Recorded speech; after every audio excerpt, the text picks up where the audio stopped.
Full disclosure, I've never played this game prior to this release, so I am coming to this game sincerely with no preconceived notions or ideas. Now that I've actually spent some time with the game, I'm feeling a lot of things. Not just about the game itself, but actually about the gaming medium and its legacy as a whole. But before we jump into that, in Shadow of the Colossus, you play as a wanderer who enters a forbidden land in an attempt to resurrect a girl who has been sacrificed due to having a cursed destiny. In order to bring her back, the wanderer is ordered by a disembodied entity to explore the forbidden land and slay these massive colossi creatures using an ancient sword. And that's about it.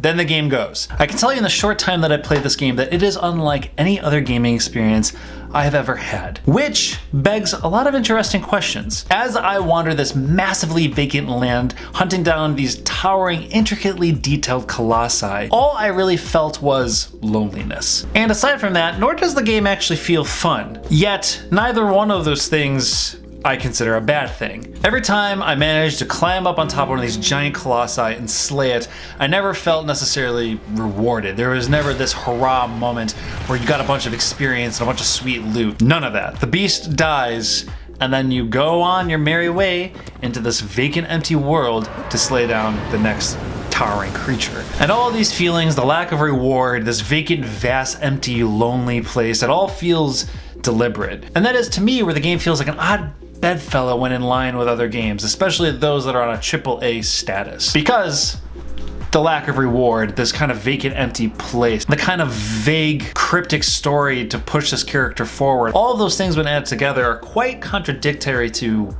otherwise what make other games. Because it feels all artistically deliberate, it makes the experience of Shadow of the Colossus really quite rewarding in the sense that it's unlike anything else I've ever experienced. However, I do think this game suffers in a number of ways. So of course the game feels deliberate in its means of not kind of rewarding the player for certain actions. But for a game that is completely open from the start, I almost feel like exploration of this open world is actually kind of punishing and not in a good way. In order to find the next colossi you have to hunt down, your sword will shine a beam of light that will point you in the direction that you need to go. I followed the beam of light, but at some point I must have missed the path that I was supposed to go down to get to this next one. I pointed the beam of light again, which pointed directly into this mountain. When I explored that mountain, I found a path, and then this path took me to this big, giant kind of cave-like area where I climbed up this elaborate wall and then jumped into this massive body of water. And I swam around this water for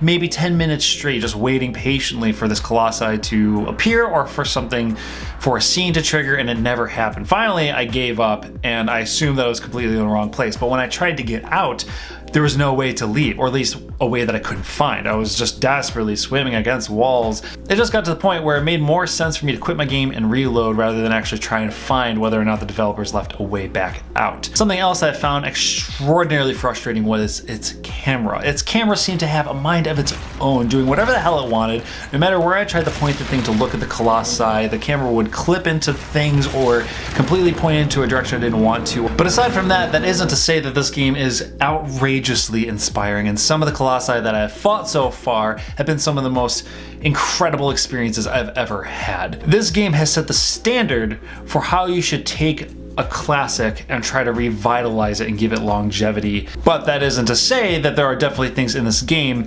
that weigh it down. This experience as a whole has actually brought one really interesting thing to my mind, and it's actually a quote from the book Extra Lives, a book that I reviewed a few weeks ago on my channel. Check the review out if you please, where a developer compares making video games to writing his legacy in water due to the impermanent and tech-dependent nature of the gaming medium. So, though the studio has done something amazing by rebuilding a game from the ground up, there's a few things left that sort of fault in my experience. But in fixing them, may have hindered the game's authenticity to its original release. So, I don't know, there's something to chew on. Nonetheless, I will surely be completing this game to the bitter end and most likely be playing it again.